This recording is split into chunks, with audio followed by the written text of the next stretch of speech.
Yo, what's up, guys? Before we hop into today's show, just a quick announcement. D-Day is finally here. Jack Gazelle version 2 is out and available for purchase. Right now, it is located on my website. I'll also link to it in the show notes. Until the end of the day on November 12th, it will be 25% off. So if you want to go jump on that now, get that discount and equip yourself with Jack Gazelle version 2. Super excited about this. Although it is still a hybrid program like the first Jack Gazelle, that is pretty much where the similarities end. This is 3 years of programming experience, 3 years of continued education, 3 years of experimentation, trial and error, programming for hundreds and hundreds of people into the future compared to Jack Gazelle version 1. So this program is, even though Jack Gazelle version 1 is by far my most popular program, this one makes that look like a JV bench warmer. So really excited to announce that to you guys. Go check that out if you're interested in building your strength, muscle, power, athleticism, endurance. Very, very well-rounded. And again, that's available for a limited time at 25% off. All right, guys, enjoy the show. What's going on, everyone? Welcome to another episode of the Terminator Training Show. I am Kevin Smith. Today's episode is going to be part 2 of Q&As from 2 weeks ago. I got to some questions in the last episode 138, but I planned on doing some of my new platform for questions answers, which is found in my bio. It's kind of a Google form for an opportunity to ask me longer form questions that have more context in them than you're able to on the actual Instagram Q&As that just has a character limit. And I was planning on getting to some of those as well as some of my IG Q&As. And I only got to the ones on the longer format, which is totally fine. But I wanted to come back on for a part 2 and get to some shorter Instagram Q&As because I got some good ones. And my goal with this episode is just to do more of a rapid fire and get to more questions so that you guys can get some good feedback on things you're wondering about and hopefully implement those things into your life, training, fitness, whatever it may be to get better. So that's what we will do today. And let's hop right into it without wasting any more time.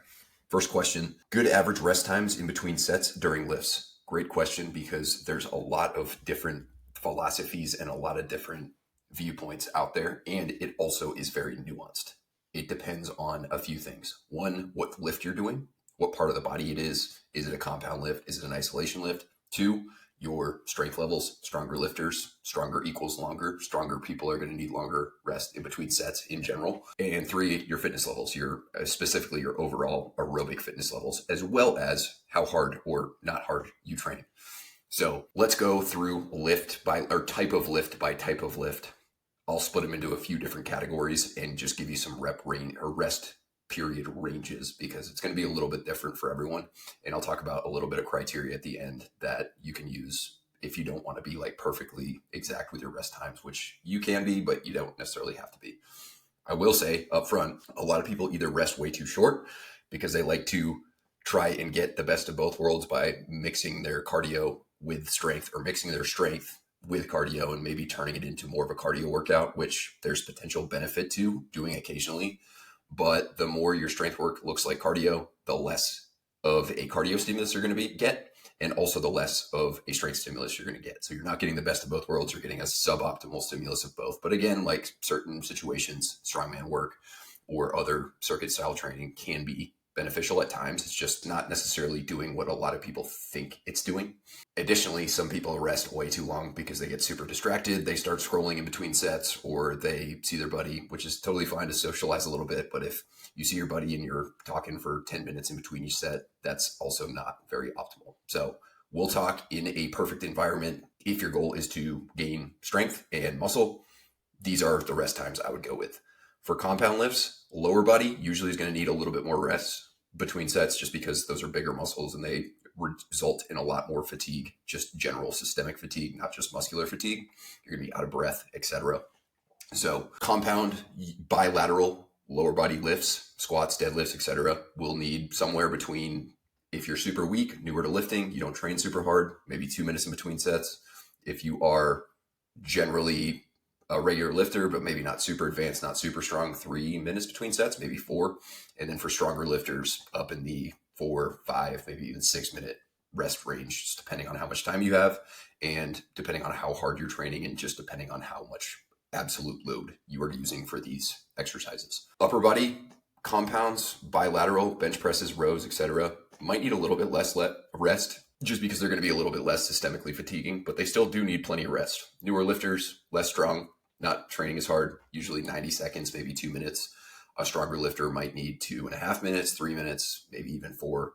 Some people, if you're benching like a ton of weight and your goal is to maximize strength, maybe 5+ minutes, maybe 6, 7, etc. So that would be bilateral, both limbs at the same time, compound lifts. For unilateral compound lifts, lower body, like lunges, single leg RDLs, split squats, etc. This one is really important because a lot of people won't do this, especially if you're training one leg at a time, which if your goal is to gain maximum strength, maximum muscle, it would be a better idea to most of the time train one leg at a time. So if you're doing reverse lunges, do all your reps with the first leg, rest, do all your reps with the second leg instead of alternating back and forth. Is it a huge difference? Not really, but if you're going to do it one at a time to like really maximize that stimulus, resting in between legs is super important. A lot of people will say they hate Bulgarian split squats, and oftentimes I'll watch people do Bulgarian split squats and they'll do one leg and then they'll go straight into the next leg. And you're really giving yourself the shaft, that second leg especially, just because you're going into, if you're training hard enough to actually stimulate muscle growth and strength in that first leg, you're going into that second leg super fatigued already, systemically fatigued. And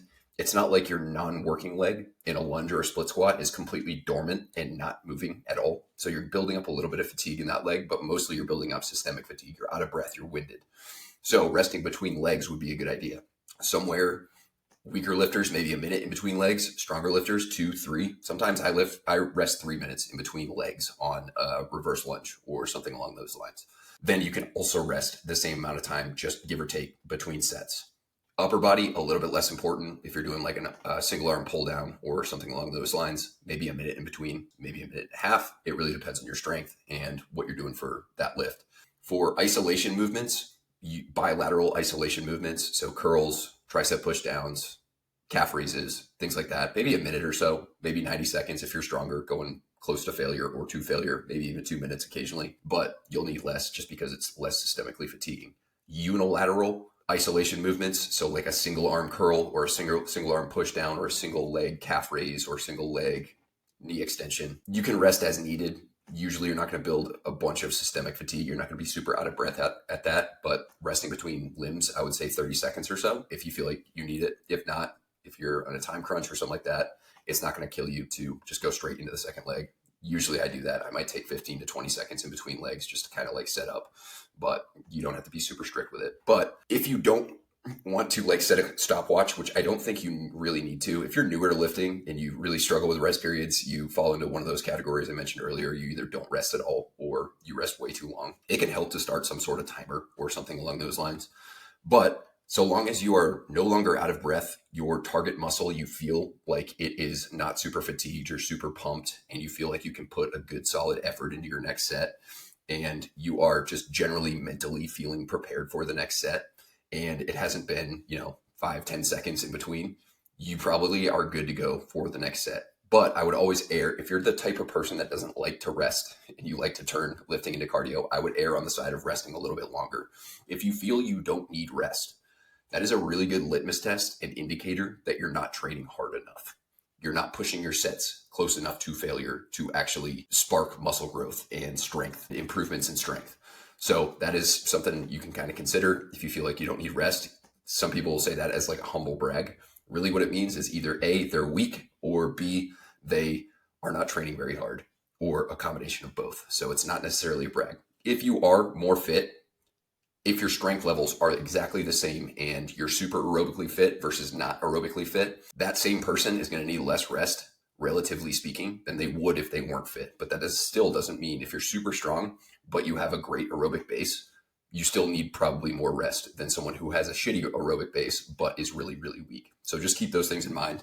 And yeah, that should give you a good idea of how to split up those rest periods. Next question, does flexing build muscle? Actually, interestingly enough, for less trained people that don't lift weights, they really haven't done any strength training in their entire lives, simply doing an isometric contraction, aka flexing with no load a couple times per week, can actually build a little bit of strength and muscle. Is it going to make you jacked? Absolutely not.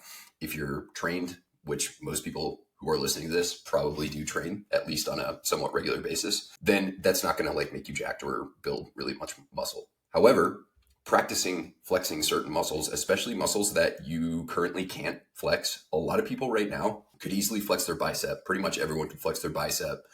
They could flex their tricep, basically just straighten your arm, dead straight arm. That's going to flex your tricep.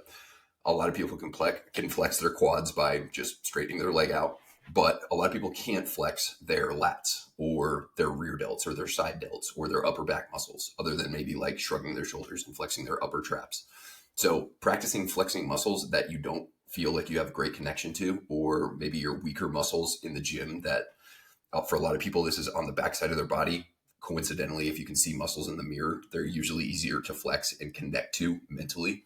So flexing a little bit, whether you do it after you train or throughout the day or whatever it may be, can improve your connection to those muscles. And therefore, when you actually train them, when you actually strength train, you're most likely going to be better able to actually engage the right musculature. For example, you probably see bodybuilders after their training sessions going into the room with a bunch of mirrors in it and posing. Most of that is because they're practicing posing. Believe it or not, posing is actually a kind of a difficult thing and takes a lot of practice. And even if you are the most jacked, shredded, best physique person on stage, but you're a terrible poser, you will probably lose to someone who's maybe not as conditioned or jacked as you, but poses better than you.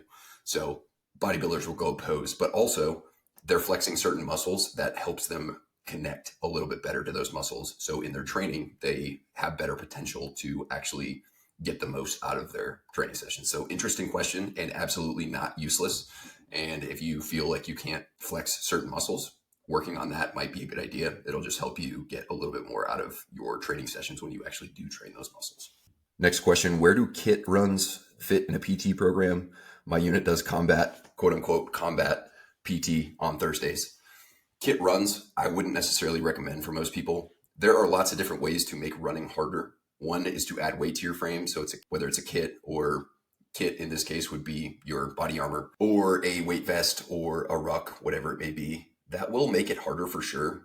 A kit will make it a little harder to breathe. It'll also just add weight to your frame, whatever your kit weighs, maybe 15 pounds or something like that. However, with that also comes more impact. You're basically adding however much weight to your body, and every single time you take a step while you're running, that's that much more impact. It's kind of exponential compared to your normal body weight.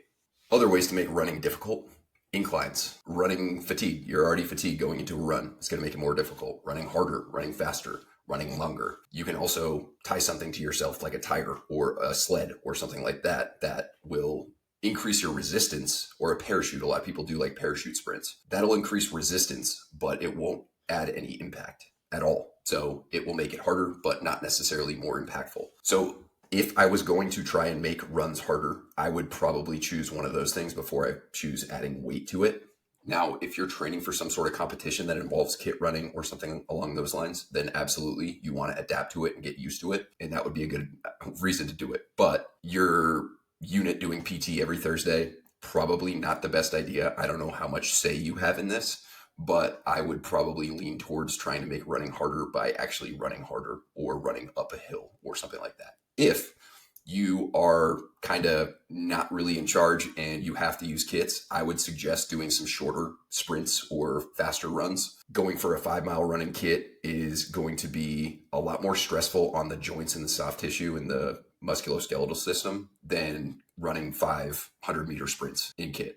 Now, if you're going all out on a flat sprint in kit, that can pose problems as well, especially if you're not used to sprinting.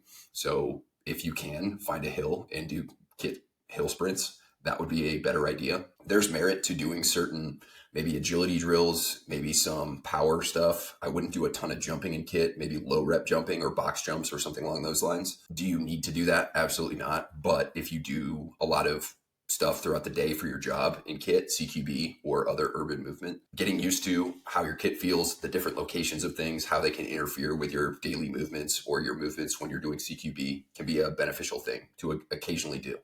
And of course, if you're doing calisthenics and you want to way to load your calisthenics, pull-ups, push-ups, etc., you could wear kit or a weight vest. I personally would rather wear like a dip belt or something like that, but not the end of the world if you use kit or a weight vest.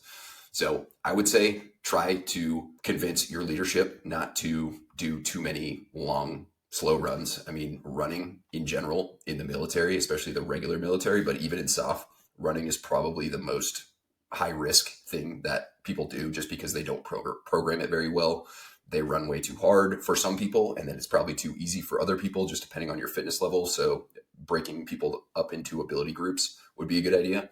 But I would lean towards the shorter stuff. If you have to absolutely do this quote unquote combat PT, I would keep things short and more explosive than doing longer runs, just because most guys are probably eventually going to hurt themselves because it's just a little bit unnecessary for the impact. Now, can you adapt to this by doing it regularly? Yes, you can. But as someone who used to do kit runs all the time, I don't really think it's all that worth it. And you could just make running harder using any number of different ways to make running more difficult without the added impact.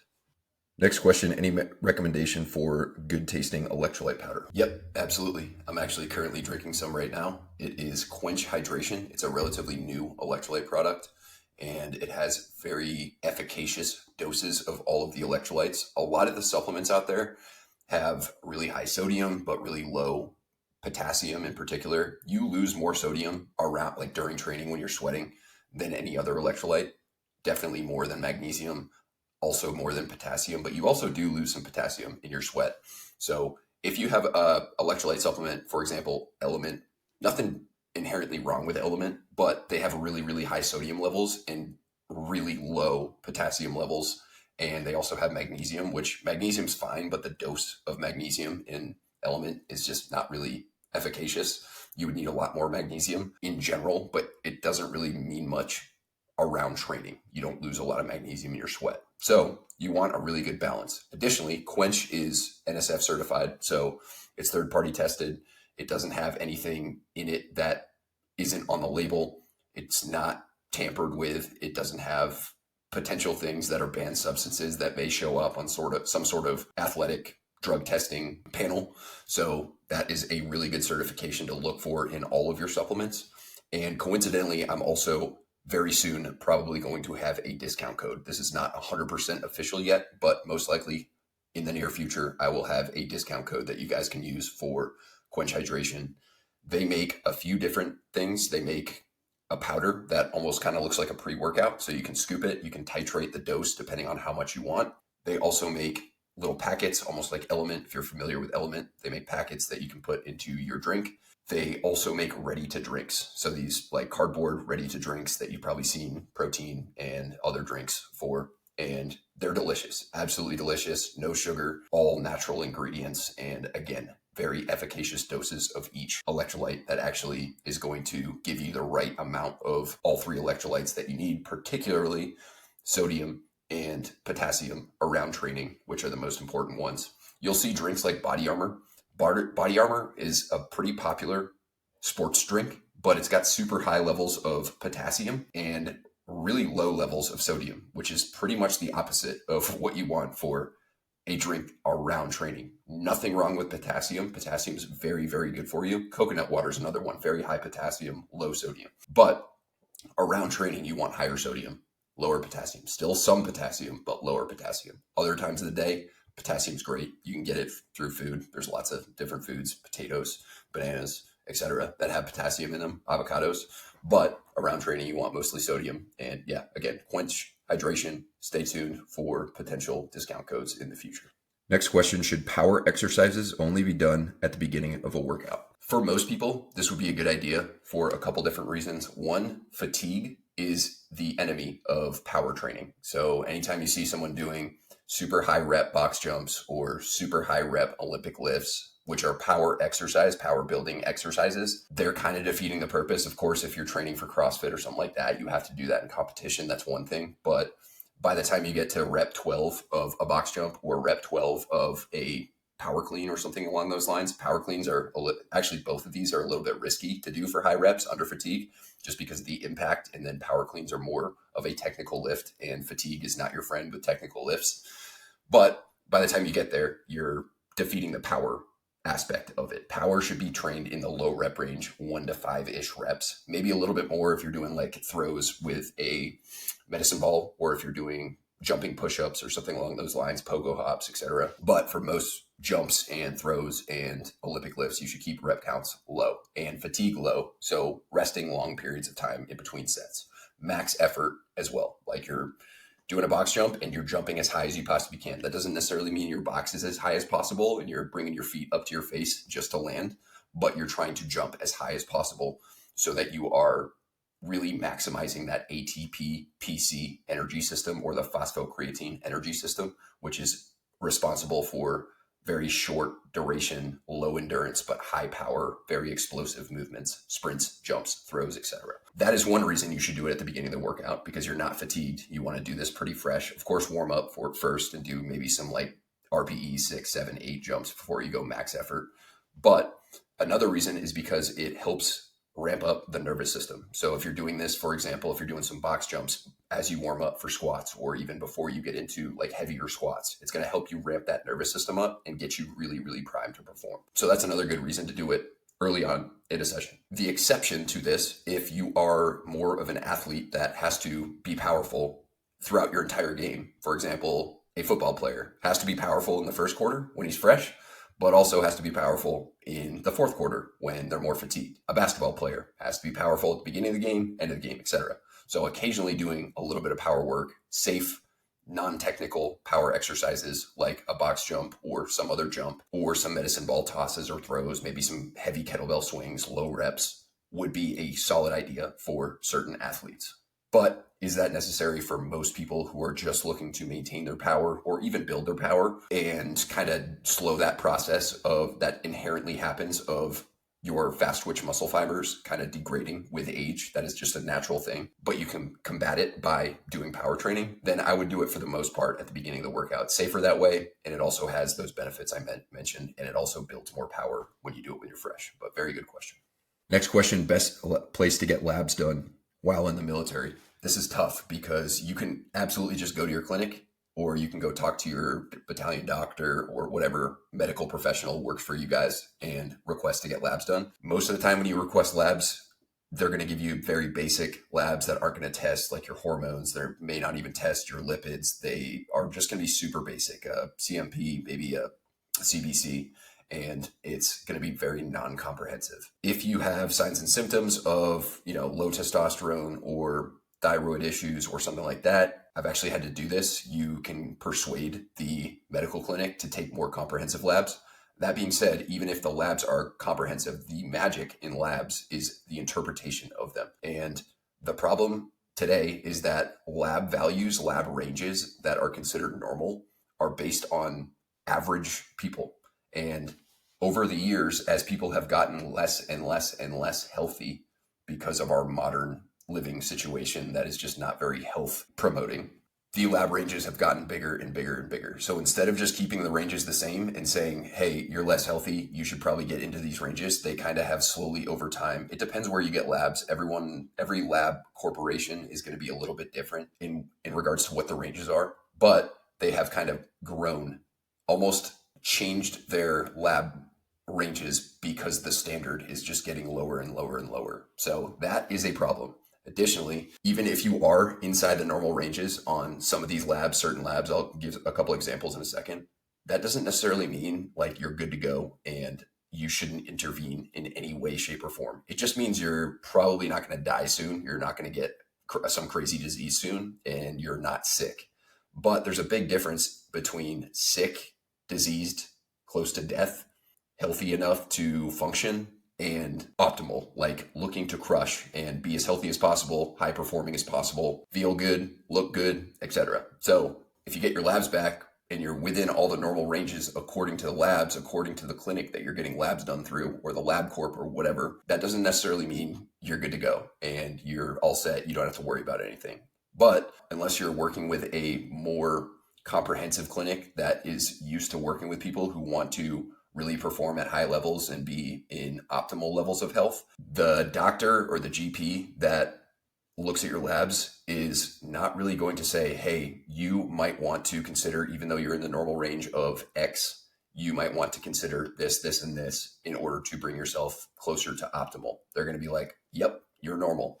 So for example, testosterone. We'll use testosterone. That's everyone's favorite to talk about these days. The normal range, depending on where you get labs done and what lab company is taking your labs, the normal range is something between 275 nanograms per deciliter for total T and 900, some labs even 1,000.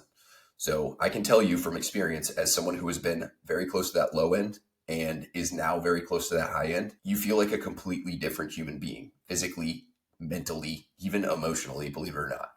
So for example, if you go to your general clinic and you come back with testosterone at 295, they'll be like, yep, you're good to go. If you go to your general clinic and you come back with your testosterone at 900, they'll be like, yep, you're good to go. And that is not the same. You absolutely, especially if you have symptoms, and you don't have to be that low to have symptoms. Some people have low testosterone symptoms at 400, 500, even 600, but they only look at the labs. They don't actually think of the symptoms. They don't consider the symptoms. They just go by the book. So you'd be told you're good to go in either of those situations. Additionally, in the military, at least, most clinics that I'm aware of, if you test low, so if you come back with your testosterone a little bit lower than that bottom end, say you come back at 250, they'll make you wait a month and retest. So you have to get 2 tests a month apart that are both below the low end in order for them to consider testosterone replacement or interventions or anything like that. So that sucks as well. You got to go through another month of living that way. And that's just one example. Vitamin D is another one that has a huge range. Blood sugar, generally, if you are under 99, I believe, is the top end for fasting blood glucose, you're going to be told you're good to go. But plenty of studies have indicated that if you're over 90 and you consistently test over 90 for fasting glucose, you are at much higher risk of developing prediabetes and potentially diabetes in the future. But regardless, the labs will tell you you're good to go, even though you probably are going to have diabetes or prediabetes or some sort of other blood sugar insulin issue in the future. So those are just some examples. But if you go to a place that actually works with high performers and high achievers and people who want to perform at optimal levels and be at as close to optimal health as possible, they will take all those things into account. They'll also take your symptoms and your signs of potentially low testosterone or other issues into account. So even if you come back, for example, at 300 or 400 or even 500, but you feel like you have no sex drive or you're not recovering well, or you have really bad brain fog, you can't focus, you have no motivation, whatever it is, those are all potential signs and symptoms of low testosterone. They will actually take that into account, and they won't be like, oh no, your testosterone level on paper is fine, good to go. They'll be like, okay, let's intervene and let's do something. That doesn't necessarily mean they'll put you directly on TRT right away, but they will suggest lifestyle interventions, maybe some supplements to improve those. So the 2 that I recommend using, these are both telehealth, and I'll talk about a little bit of benefits to telehealth. I might do a full episode on this one in the future just because I don't want to take too long with this question. But the 2 that I use are Marek. I use that personally. And then Blokes that I use with my clients, some of my clients. Blokes is a little bit less expensive. Both of them are very, very comprehensive, and they're used to working with people who want to perform at high levels and be close to optimal health instead of just like not dead or not sick. The advantages of telehealth are, 1, you only have to leave the house one time. Everything is virtual. You leave the house once to go get labs. And then if you want follow-up, you're probably going to get follow-up labs in the future just to make sure everything's working well. So 3 months, 4 months, 5 months down the road, you'll go back and get a follow-up lab. But that's it. Everything else is virtual. They send everything you need, whether it's supplements or even pharmaceuticals, to your house. So super duper simple, very discreet. You don't have to leave the house a bunch. You don't have to see people in person. And it's very, very user-friendly. Yes, you have to pay kind of close to a premium for both of these, but this is your health. Like, I can't think of anything that I'd rather pay a little bit of extra money for than my health and my performance and my day-to-day well-being and ability to continue crushing. So that's just something to consider if you're on the fence about actually paying for it. Yes, if you go the Army route, you're going to not have to pay, but you're also going to get free 99 type of service and interpretation. So you're not getting as much out of it. If you live in a more populated area around a city, suburbs, etc., you absolutely probably do have some sort of clinic available to you that you can go in person, and that's totally an option. The problem with that is anyone and their brother-in-law can pretty much open up a hormone specialist clinic and call themselves hormone experts or endocrinologists or whatever it may be. So they're kind of hard to vet. And unless you're well educated on pretty much everything, especially the things they give you, especially if you go the non-natty route, like the TRT route, and things that some clinics will try to give you no matter what with your TRT, then it can be a little bit problematic. So the vetting process for those is a little bit difficult. But I can vouch for the two that I mentioned in here. I will post the links to those in the show notes if you want to go down that route. To be clear, a lot of the things you're going to see on these websites are like male testosterone replacement, male hormone, things like that. If you're in the military and or if you just don't want to go the TRT route or the pharmaceutical route, just let them know that. They're not going to force it on you. They are totally understanding. Lots of guys are able to bring their testosterone levels up naturally, and that's great. And that's just one thing, of course, like thyroid, lipids, all these really important things for crushing in life and living a long time and living healthily for a long time. All those things, there are natural interventions, there are non-natural interventions, and it just kind of depends on what route you want to go, and or if you want to try the non-natty stuff first, see how it works, and then maybe venture into the more replacement style pharmaceutical route later. So that would be my best advice. That was a long question, but very, very important. Next question, is HRV a good indicator of recovery? Mine has tanked recently, but still feeling good to go. HRV can be a solid proxy for recovery. I would not call it a direct indicator, but if you have, for example, low HRV, heart rate variability, in very, very layman's terms, pretty much is a measurement of whether you're more sympathetic or fight or flight or parasympathetic, rest and digest. So the higher you are on your HRV relative to what your normal baseline readings are, not necessarily compared to other people or absolute number, but compared to what your baseline is, generally the higher the HRV is, it's a good indicator or proxy that you are more parasympathetic and therefore you are recovering better. Whereas if it's lower than baseline, it's an indicator that your body's still kind of in a stressed out state and under recovered. That being said, if it's the only thing that is giving you signs and symptoms of being under recovered, I would not just listen to that and just go by that. I would use a combination of things. Oftentimes, your HRV will be lower than baseline and your heart rate will also be a little bit higher than baseline. That's another good indicator to bring in. But also, people have been performing at very, very high levels for years and years and years before we even knew what HRV was, let alone had devices that actually you could wear and buy and track your HRV every single day. And people were just fine. They listened to their body. One potential downside of listening to your body solely, though, is a lot of guys will just say they're good to go no matter what. I have lots of clients that no matter what's going on, no matter how fatigued they may be, they're good to go in their minds. And I have to kind of dig and prod and look at their data to actually ensure that they are good to go. And guys will not necessarily want to admit the fact that they maybe aren't recovering well, or they maybe need some days off or a deload or something along those lines. Not everyone's like that, but a lot of type A guys are. Just no matter what, they're going to be good to go. So make sure you're actually indeed good to go. You can also give yourself some sort of questionnaire, like, how did I sleep last night? Do I feel well rested this morning? Do I feel motivated to train? Do my joints hurt? Do I feel fatigued throughout the day? When I go to the gym, does it take me forever to kind of get going, or can I warm up pretty quickly and get into my training? All those are potential. Do I have appetite changes, mood changes? Am I, brain foggy throughout the day? Those are all potential indicators that something may be up and you might need some days off or a couple recovery sessions or maybe a deload or something along those lines. So make sure you're being honest with yourself about whether you are indeed good to go. Use that HRV as one piece of data, but don't necessarily put all your eggs in that basket, because if you're only listening to your advice or your device and you're not listening to your body's signs and symptoms and signals, it is just not a great way to be, because being very mindful of how your body's feeling, like when you're crushing versus when you're not crushing, there's a big difference if you're mindful of it and you think about it and you actually are honest with yourself.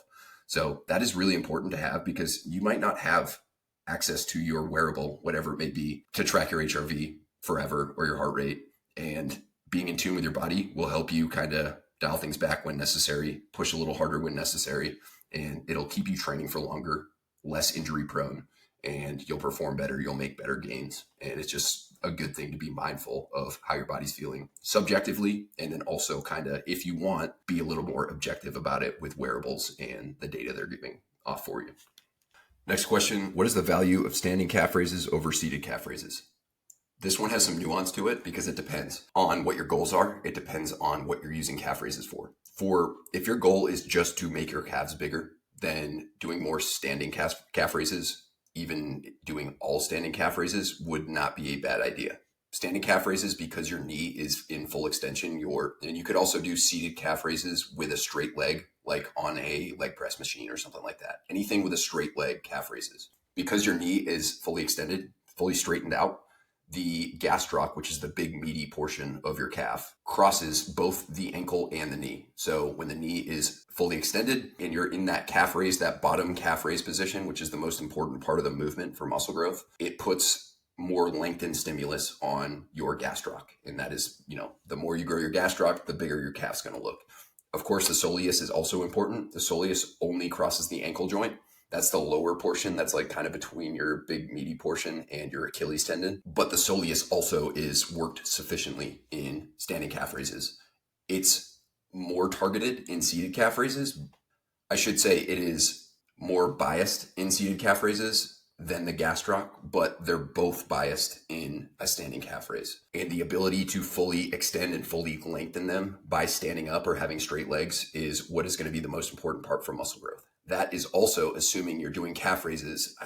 Every time I see someone doing calf raises without a deficit, just doing calf raises with a barbell on their back on the floor with no stretch at the bottom, I kind of die a little bit inside, because that is the least important part of the movement for muscle growth, the shortened position. Even though you probably feel more of a pump when you do that, you are taking out the most important part of the lift for any sort of muscle growth. You're pretty much better off not doing them if you're going to do that, unless you have some specific reason for doing them. But always create a deficit, always let that heel go below your toes, and you're going to get a lot more out of calf raises. So seated calf raises, however, if your goal is to improve your ankle mobility and or improve your durability, grow your soleus. The soleus takes a big beating when you're rucking, running, and doing other impact activities. So doing some seated calf raises, especially if you struggle with squat depth or ankle mobility, specifically dorsiflexion, like driving your knees out over your toes and or bringing your shins up or your toes up to your shin, then seated calf raises can be great. Regardless, when you're performing calf raises, like I said, make sure you do them on a deficit, whether seated or standing. Make sure you are going down nice and slow, nice, slow, controlled, eccentric. And then especially if you're also doing them for ankle mobility, but I would recommend this for growth too, make sure you're holding that bottom stretch position for at least a couple seconds. I like to hold for like 3 to 4 seconds, every single rep, not just one rep, but every rep. That will actually allow you to, I would also do it if you're doing seated for ankle mobility. I would also bring your toes up towards your shins, like really flex the front of your leg, your tibialis muscle. That will improve how you can dorsiflex and drive your knees out over your toes. But even if you are doing them for growth, holding that bottom position will really take advantage of that big stretch. There have actually been studies that have shown holding a stretch, not even doing a calf raise, but holding a calf stretch for a very long period of time. You don't have to go do this. It's kind of impractical. But just that stretch position without load will result in small degrees of muscle growth. So that should show you how important the calf raise or the stretch position is in holding that. Additionally, it will take kind of the Achilles out of it. If you see people just doing bounce calf raises where they just bounce, a lot of that is just the Achilles tendon reaction that is primarily driving that foot back up to kind of shorten the calves. And you're, again, pretty much defeating the purpose. And additionally, when people do that often, they sometimes develop Achilles issues, Achilles tendonitis, etc. So nice and slow, nice and controlled, hold that stretch at the bottom. If you are doing them for growth, I would say at least 80-20 standing to seated. If you're doing them more for growth, a little bit, but that's maybe not your main goal. Your main goal is to strengthen the soleus as well as improve your ankle mobility, aka you're a person training for selection or prepping for selection, you're a tactical athlete that runs and rucks a lot, or even you're a runner that just runs a lot. I would do some more seated calf raises, probably 80-20 seated to standing, maybe 60-40, something along those lines, and you should get really good results. The seated calf raise is not going to grow your calves all that much, but it's not going to not grow them. And it's also going to improve that ankle mobility and improve your body's ability to withstand the impact of high impact activities like running and rucking. So very interesting question. Glad you asked that. And hopefully that nuance makes sense. Next question. Is it a good idea to do 2-a-days training for selection? It's a good idea if that is what's required for you to show up to selection as prepared as possible. And for many people, sometimes 2-a-days make sense. For many programs, many prep programs, 2-a-days do make sense because you're going to have to train a bunch of different domains of fitness. And some days it may make sense to do a lift plus a ruck, or a lift plus some sort of running workout, or something along those lines. And for a lot of people, it's just more practical and even maybe more optimal to split those into 2 sessions. Maybe do a lift in the morning and repeats in the evening, or a ruck in the morning and a lift in the evening, or something along those lines. But that being said, is it necessary? Can you prep for selection on 1 training session per day and show up and be successful? Yes, you absolutely can. Sometimes you might have longer training sessions. So, maybe you're doing a lift plus repeats. That might be a long session, in which case I would consider bringing some intra-workout fuel, as well as hydration, electrolytes, everything like that. But it can be done. And it's not like some magic thing just to train twice per day. I will say a lot of people make the mistake of thinking they need to train twice a day, every single day, because otherwise they're just not doing enough, or whatever that may be. If you're not making progress and you're training twice a day, it's probably not because you're not doing enough and you need to train more or anything like that. It's probably you're doing a little bit too much and you need to restructure your training, or dial back the volume, or dial back the intensity, or move some things around in your program. So don't think that like 2-a-days is some like magic thing that has to happen. You could have the worst program of all time, but it's twice a day and it's not going to prepare you well for selection. You could have the best program of all time and it's once a day and it'll prepare you really well for selection, or vice versa. You could have a great program that involves some days 2 sessions, some days maybe 1. I would say for most people, if you're doing 2-a-days every day or 6 days a week, probably not necessary, unless of course you're very experienced with it, or you have a coach that is tailoring your program to your needs or your goals. But a lot of people also make the mistake. They will be training once a day and making solid progress, feeling good. And then it's like selection prep time. And so they start training twice a day, but they double what they were doing before all at once. And that's not smart either. Volume must be equated for, intensity must be equated for, very, very basic programming principles must be equated for. So if you're going to add a second session and you start doing it every day, and that second session is on top of what you were already doing before you started doing 2-a-days, that is going to be a massive shock and probably hurt you or overtrain you. And that's not very smart. So there's lots of different intricacies to this and nuance to it, and different ways that I would potentially go about structuring it. But in my SFAS program, for example, most of the sessions could be done in 1 session per day. You could break certain days up into 2 sessions, but for the most part, it is 1 session per day friendly. So I create programs based on most people's schedules and under the assumption that not everyone has all day long to train. If you're in the National Guard and you quit your job or take a leave of absence from your job for a couple months going into selection, and you have that much time to train more than once per day and recover well, and you're making good progress, that's fucking awesome. But don't feel like it's some sort of magic cheat code. It can be done with 2-a-days. It can be done on once a day, maybe even 3 times a day for some people. But again, volume must be equated for, and there's quite a bit of thought and intelligent programming that goes into it, and it shouldn't be just done haphazardly. All right, next question. Do you have any tips on how to avoid getting wrist pain after a few weeks of weighted pull-ups? A few different options here. If you're doing weighted pull-ups for a specific reason, then I would continue doing weighted pull-ups, but you don't necessarily have to do weighted pull-ups unless, of course, you're trying to get really good at pull-ups or whatever it may be. You could also always just take a break from them, maybe do some rack chin-ups, maybe do some lat pull-downs, especially with a neutral or rotating grip, and you'll still train the same musculature, but it's usually a little bit less stressful on the joints for almost everyone, just because it's easier to do with good form. A lot of people's pull-ups look like an absolute dumpster fire, especially as they build fatigue. And a lot of people start doing weighted pull-ups before they're what I would consider qualified to start doing weighted pull-ups. based on their body weight pull-up technique and their general pull-up execution. So if that's you, I would consider doing one of those, at least for a little while. If you have to do pull-ups or you have to do weighted pull-ups, then usually if you are able to switch your grip up to either at minimum a neutral grip, so your palms are facing one another, or even better would be doing them on rings or angles 90s. Both of those will allow your wrists to articulate throughout the range of motion. So generally, a lot of people have joint issues, and this is not usually wrists. A lot of times it's elbows or shoulders, but it can be wrists, especially if you're doing chin-ups. Usually wrists wouldn't bother most people if you have a prone grip, but it can. A lot of times that can be alleviated by having a ability to articulate your joints and twist your joints throughout the range of motion. Not because you're like necessarily trying to twist them. It's just a nice, steady, rhythmic, controlled twisting throughout the range of motion.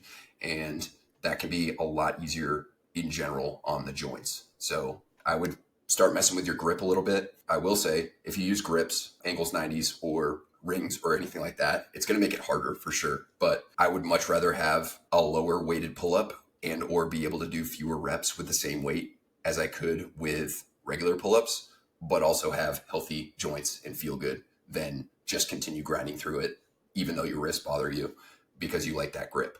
So those would be what I would consider. I would also maybe take a little bit of time off from weighted pull-ups and do some body weight pull-ups for a bit, maybe do some pull-up variations, like I mentioned earlier in the question, but usually just grinding through exercises. And this is not just pull-ups, it's really any exercise, despite having joint pain, is just really not worth the squeeze. So those are what I would consider. And yeah, best of luck to you.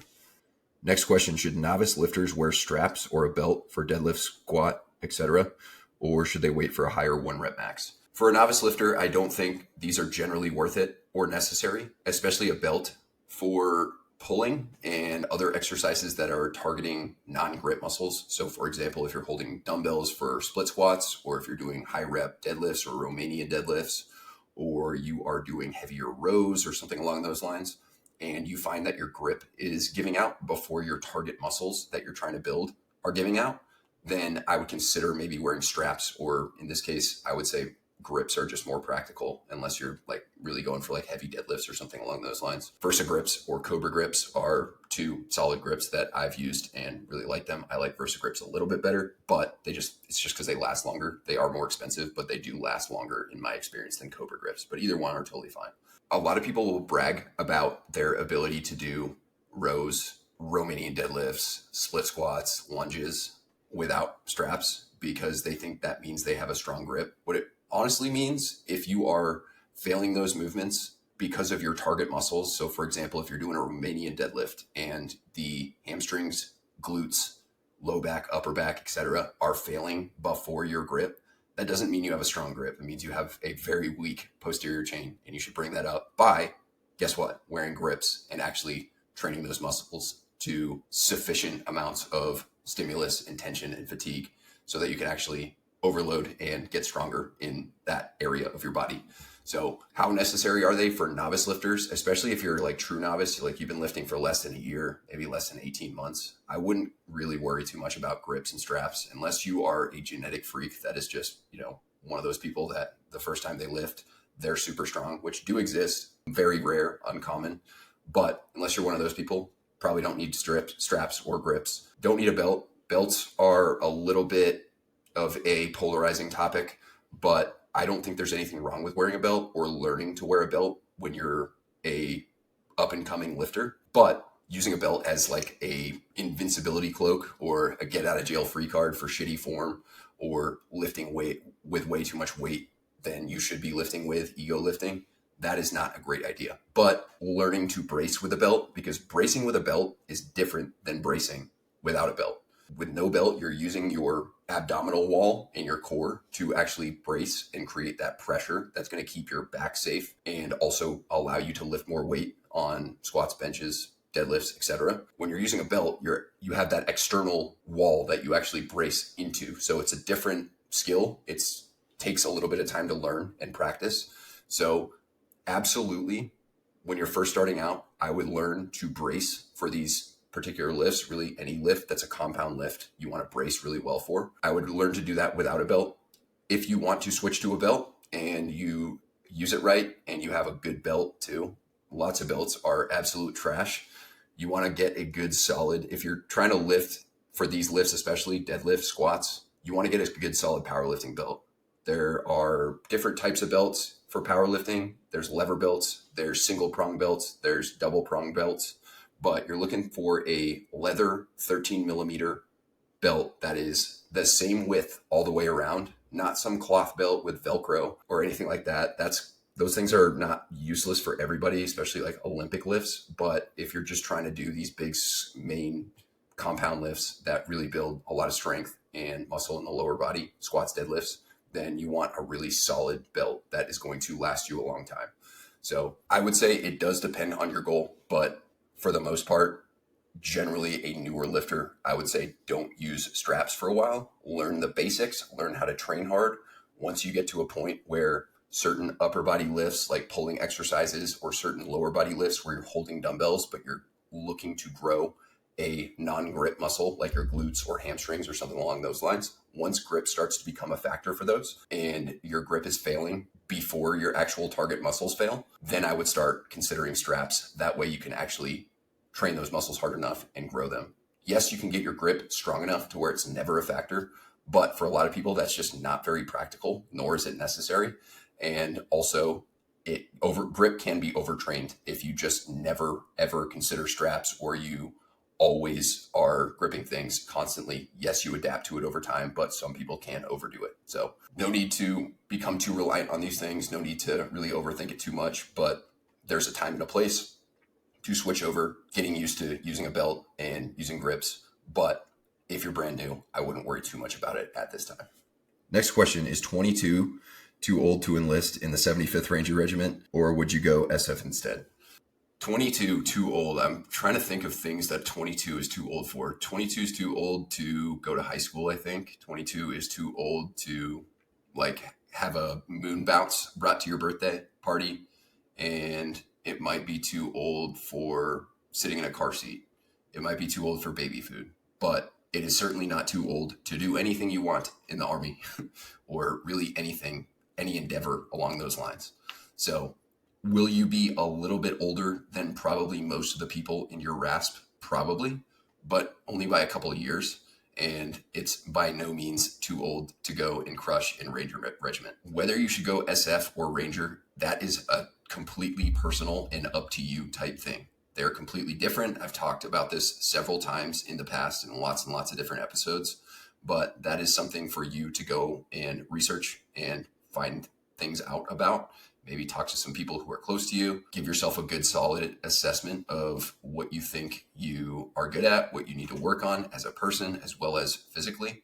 And that should support your decision or help guide your decision a lot more than your age. I have a good buddy who used to be on my ODA in 10 Special Forces group, who is now, I believe, 37 years old, but he was an 18 Echo on my team and did his time in group, went green to gold, which is essentially when you switch from enlisted to officer, went to OCS, is now an officer, went to Ranger School, and went to RASP. He's now in Ranger Regiment as an officer. He went to RASP, I believe he was 36 years old and passed. They called him Dad, of course, and he's a fucking beast.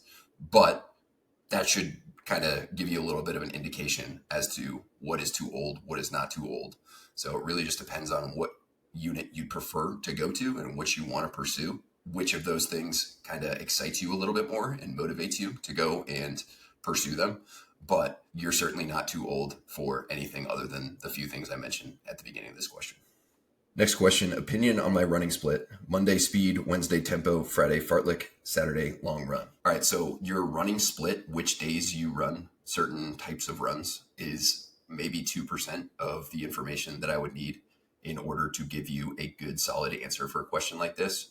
Split is not useless, and I definitely have enough here where I can give you some potential suggestions, but just know that like your split could be perfect, but your run execution or how much volume you're doing or your progression scheme could be all over the place, and therefore it would be a terrible idea. Or you could have this really crazy, weird looking split that looks like it shouldn't work, but your execution and the specifics of the run, how long you're going, how hard you're going, the way that you're actually pacing them, et cetera, could be excellent. And therefore it would be a really good split, even though it doesn't look great on paper. This one, at first glance, speed Monday, Wednesday tempo, Friday fartlek. That is what sounds like for most people would be a little bit too intense, too high intensity. Rarely do I ever have or recommend anyone do 3 speed sessions, and I would consider tempo to be part of the speed session, more of a higher intensity session. I would rarely have people do 3 per week. Generally, you're maybe going to make some short-term progress on this. If you have an excellent running base, you recover really well, maybe you're not doing much other training, you might be able to make progress on this for a while, especially if you do it for a short period of time, like a month, maybe 2 months or so, if you're like peaking. But if you are doing this year round, or if you're doing this long term, or if you're doing this and also hitting training sessions on some of these days as well, like lifting sessions or lifting sessions on your non-running days, it's almost never going to be very appropriate. So I personally would I would keep the speed on Monday. That's fine. I would keep either the tempo or the fartlek, or you could do 4 weeks in a row where you do tempo, 4 weeks in a row where you do fartlek, or vice versa. Usually fartlek runs, it depends, because fartleks can be very unstructured or they can be well structured. But when I look at most tempo runs and when I look at most fartlek runs and program most fartlek runs, usually the fartlek portion, the faster running portion, is faster than tempo. It's almost kind of like a repeat session, except a little less structured, maybe some longer hard running portions and a little bit different on the rest periods. Usually you're just jogging for the rest periods, or maybe walk, jog, whatever it may be. But usually it's going to be a little bit more physically fatiguing than a tempo run. Of course, lots of different things could make that not true, but oftentimes that is the case, especially if you're running hard. So just factor that in. Doing that much speed 3 days per week and then one long run usually is just going to be a little bit too much. Again, I would do maybe Monday speed session. So whether you're doing repeats or hill repeats, fartleks can also be used kind of interchangeably with speed work. So let's just do one example here. Monday, repeats, 400s, 800s, whatever you're doing for repeats. Thursday or Friday, tempo work or fartlek work. And then you could do an easy run throughout that week sometime. Maybe Wednesday you do an easy run, or if you do your tempo or fartlek on Thursday, you could do an easy run Friday and then do your long run on the weekend. But I would consider just doing one of those or the other. Even that should not be done for long periods of time. Oftentimes, like high-level runners who only have goals for running, they might do a speed session and a tempo session in the same week, but they'll only do that when they're peaking for a race. Many high-level runners, when they're not peaking for a race, they do mostly easy running, maybe an occasional speed session or tempo intervals, something along those lines, and they'll do a lot of strides. Strides are very, very simple, shorter distance, very low fatigue. You basically jog for 15 to 20 yards, go up to a goal pace or a race pace or an interval pace for 80 to 100 yards, and then kind of go back down to a jog, rest as needed, and then go back into another one. They get you used to running at your desired paces that you might use for a speed session, but because they're shorter, they're not anywhere near as fatiguing. So a lot of runners will use those. I use those quite often as well, and they are a very underrated tool. But for the most part, I would consider the switch that I just mentioned. I bet you will probably feel better, you'll recover better, and you will most likely improve your running a little bit better. In my 2 and 5 mile program, I do have in the second phase a couple of weeks that have a speed session as well as a fartlek session, as well as a little bit of a tempo portion on the weekend run. But out of a 5-week phase, it's like 2 or 3 out of those weeks. It's not every single week. It's just not sustainable to do it that way. And that program is, especially phase 2, is very intensity focused. It's not as much volume focused. So just tread carefully with that. I would say you're probably going to get better results on dialing it back and using those tempo work and fartlek work on and off, kind of going back and forth with them, or one 4 to 6 week phase with one 4 to 6 week phase with the other one. Next question. Yo, you the man. Thanks. Can I focus on front squats as my main squat for SFAS prep? Absolutely. Nothing wrong with that.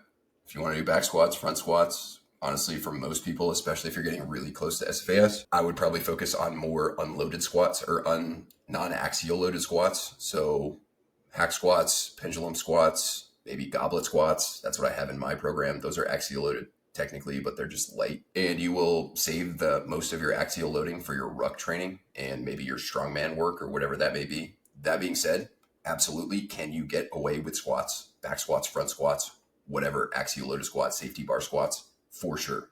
Is there anything wrong with it for most people? No. But if you're doing a ton of backloaded or front loaded or safety bar squats, whatever you're doing, and also a ton of rucking and also a ton of carries, et cetera, that's a lot of axial load that could otherwise be just saved for the rucking and maybe the carry work that's going to get you prepped for team week. And you could still train your legs and strengthen your legs and improve your leg durability, strength, and everything that you get from doing good, solid, basic squat movements with a less axial loaded squat, like a leg press or a hack squat or a belt squat. Belt squats are freaking amazing. So if you are proficient at the front squat and you like it and you prefer it over a different squat, nothing wrong with that whatsoever. But it's not like some magic thing that's going to transfer over really well compared to other squats for selection. And I will say, generally speaking, more people would be better off doing a little bit less axial loading in their very last few months of selection prep. That is very general. It's not black and white statement. So don't feel like if you're squatting front squat, back squat, you're doing something wrong. It's just a general observation and something to consider. Next question, can rucking be primary zone 2 training or specifically running or both? It depends what your goals are. If you can get into zone 2 with a ruck on and you're not training for something where you need to do a bunch of ruck running, but you can get into zone 2 from ruck walking, then it can be excellent. Some people do struggle to walk fast enough with a ruck on to get their heart rate up into zone 2.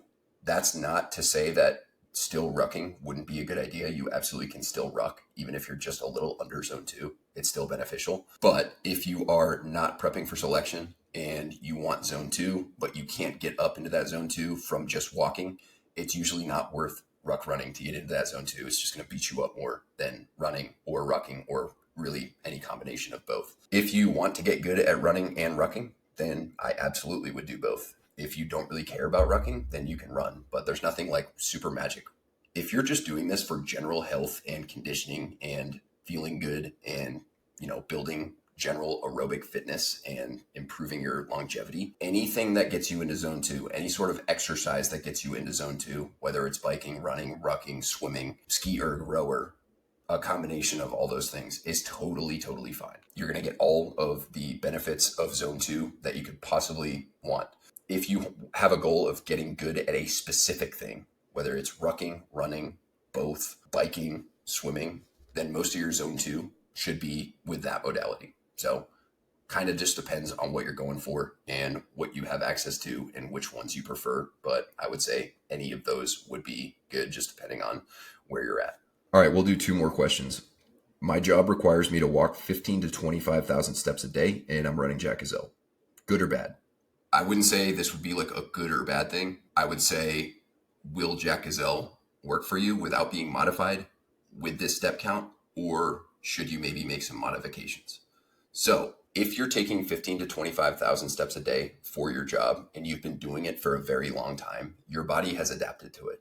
That's your normal. That's absolutely something that, is not going to shock you or beat you up too much in addition to Jack Gazelle. However, if this is a newer job for you and you're also just starting Jack Gazelle, you want to tread carefully because your body has not likely adapted to that super high step count yet. So in that case, because you probably can't do anything different on your job or dial it back on your job, I would potentially drop a little bit of volume, maybe some intensity from Jack Gazelle, depending on what your strengths and weaknesses are. If lifting tends to beat you up a little bit more, or if you have a more of a running goal or endurance goal, then I would drop a little bit of lifting. If running tends to beat you up a little bit more and or you have more of a strength goal, keep the lifting probably about the same and drop a little bit of running, something along those lines. But assuming you've been doing this job for a long time and you start Jack Gazelle, you're probably gonna have to eat a little bit more. But again, your body adapts to these things. So this is pretty much, most people get 3,000 to 5,000 steps per day. But since you hypothetically have been doing this for a really long time, the normal day for you is 15 to 25,000 steps per day. So when your body adapts to that, Basically, it maintains homeostasis or balance, despite the fact that you're doing a lot more than most other people are used to throughout the day. You're more active. So when you first start doing something like this, you might burn a lot of extra calories from all those steps, but eventually your body kind of gets used to it. Your metabolism, you get more efficient and you won't burn all that many extra calories. For sure, you'll burn more calories than you otherwise would if you were not that active, but it's not like this exponential thing that continues to stay high. So for example, maybe the first few weeks of that new job, you might be burning an extra 1,000, 1,200 calories per day. 2 years into that job, you're not burning anywhere near that many extra calories per day. That being said, you definitely want to consider eating plenty of food if you're going to follow Jack Gazelle and you're not going to make any changes to the program and you're continuing to do that job. You're going to have to eat a lot just to maintain your performance and stay injury free, stay well fed, perform well on your job, as well as perform in the gym. So it depends. If you're newer to it, you might have to dial some things back. But if you are someone who's been doing that job for a really long time, I would say send it. But always, regardless of what else you're doing, and regardless of who you are, anyone listening to this with Jack Gazelle, absolutely make sure that you are listening to your body and adjusting accordingly. It's a high workload program, not necessarily high volume lifting or high volume running, but when combined, it is high workload. So if you just follow it blindly and you don't listen to your body at all, you might be fine, but you might also not be fine. So definitely listen to your body. That goes for any program, not just Jack Gazelle. And that would be just good general advice for long-term fitness. Next question, what are the benefits and drawbacks of a 10-day greens supplement fast? I literally cannot think of a single actual benefit of doing this. So that leaves us with just drawbacks. One, you are probably going to pay way, way, way too much for whatever green supplement that you are going to use throughout this entire thing. I'm assuming some sort of company led you to believe that doing a fast with their supplement, their special green supplement, is going to be something that like supercharges your health or detoxes you or resets your metabolism or some other crazy marketing scam. And that is not really going to happen. Additionally, you are going to lose muscle mass. That's enough time without eating any protein, especially. That's plenty of time to lose muscle mass. Yeah, you'll lose fat, you'll lose weight, you'll lose a ton of body water. So you'll lose a lot of weight on the scale, but some of it's going to be muscle. It's going to be pretty tough coming back into it. You're going to have to really tread carefully when you come back into training. If you do this, I'm going to try and convince you not to do this, but if you do, definitely still lift a little bit while you're doing it, just to keep a little bit of stimulus on your muscles. Now, you don't want to lift like you normally do. Very, very, very light, maybe twice a week, an exercise or two for each muscle group or something along those lines, just to keep that stimulus, that signal going to your body. But either way, you're still going to lose muscle because you're not getting any protein and you are going to have low energy. Most likely for a few days. You might feel okay after a couple of days once your body kind of gets used to it. Everyone's a little different here, but you are going to miss out on getting a lot of different nutrients, macronutrients especially. You might get some micronutrients from whatever greens drink you're using, but you are really not going to see big time benefits for the cost that you're going to have to pay for it. There are absolutely benefits of shorter fasts. You know, if you want to do some sort of fast, I would do a water fast where you just drink water with some electrolytes, maybe some bone broth for a few days. Probably, if you've never fasted before, I would start with maybe not even 1 day, maybe work your way up to 1 day, work your way up to 2 days, at the very most 3 days. And this should be very infrequent, maybe once a year, maybe twice for some people. And this is not a prescription either. You don't have to do this. This is not like some life-changing, game-changing thing. But if you want to get into certain benefits of fasting, prolonged fast can be beneficial if done in a controlled manner and not overdone. So that's what I would suggest doing instead of a 10-day greens fast. A lot of these fasting schemes that like people will market and oftentimes market something, this is the most coincidental and ironic thing, is they'll market this thing that you need to buy with their fast when fasting is not eating anything, not using anything other than sustaining life like water and electrolytes. But hey, instead of completely fasting, buy our green supplement so that you can use it and it's just going to enhance your fast. It's almost never the case.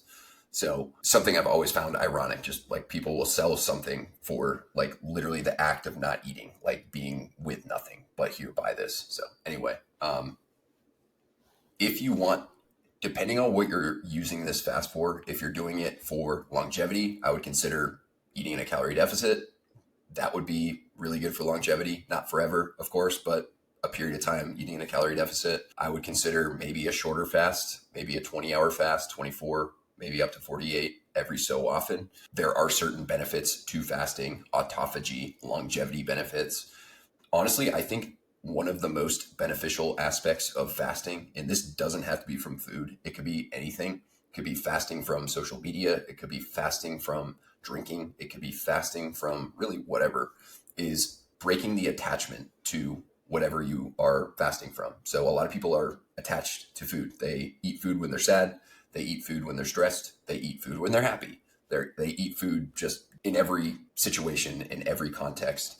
And fasting is a good way to allow yourself to deal with these feelings in a different way other than food. A lot of people who eat food basically anytime they feel an emotion end up being a little bit overweight or a lot overweight, because obviously food has calories in it and we feel lots of different emotions throughout the day. And if every celebration, every time you're down, every time you're elated, whatever it may be, you eat food, it's going to be pretty tough to control your calorie intake. So having short periods of time where you fast can be a really good way to detach yourself. Additionally, people who are very, very OCD about always eating every 2 hours, every 3 hours or whatever, like you maybe have a bodybuilding past or something like that. You think that your body's just going to shut down and you're going to waste away if you miss a meal or something like that. That can be another type of person that can benefit from fasting. But are you going to see any crazy health benefits from this thing? Is it going to be some sort of miraculous, life-changing thing? Are you going to come out the other side like just primed to perform and like feeling amazing and looking amazing? You might look better temporarily just because you're less inflamed and smaller. But additionally, oftentimes people come out of these fasts and just go to town on food and they gain all the weight back and then some, because their metabolism's a little slower and they were just so hungry and so food deprived for that amount of time. As soon as they start eating again, they just can't control themselves. So I would be very careful with this. I personally would recommend highly against it. But then again, you're going to do what you're going to do. And if you do it, I would consider also at minimum having some whey protein throughout the day, or maybe even better, some actual meat, some red meat. So you're getting good solid macronutrients and micronutrients, getting some good high quality protein. That will kind of help you not lose as much muscle as you would otherwise lose if you just do the greens. But yeah, highly recommend against it. If you do it, best of luck, but don't say I didn't warn you. So yeah, guys, that's it. Thank you guys so much for tuning in. I'll be back soon with another episode. Till then, Terminator out. Yo, what's up, guys? Before we hop into today's show, just a quick announcement. D-Day is finally here. Jack Gazelle version 2 is out and available for purchase. Right now, it is located on my website. I'll also link to it in the show notes. Until the end of the day on November 12th, it will be 25% off. So if you want to go jump on that now, get that discount and equip yourself with Jack Gazelle version 2. Super excited about this. Although it is still a hybrid program like the first Jack Gazelle, that is pretty much where the similarities end. This is 3 years of programming experience, 3 years of continued education, 3 years of experimentation, trial and error, programming for hundreds and hundreds of people into the future compared to Jack Gazelle version 1. So this program is, even though Jack Gazelle version 1 is by far my most popular program, this one makes that look like a JV bench warmer. So really excited to announce that to you guys. Go check that out if you're interested in building your strength, muscle, power, athleticism, endurance. Very, very well-rounded. And again, that's available for a limited time at 25% off. All right, guys, enjoy the show.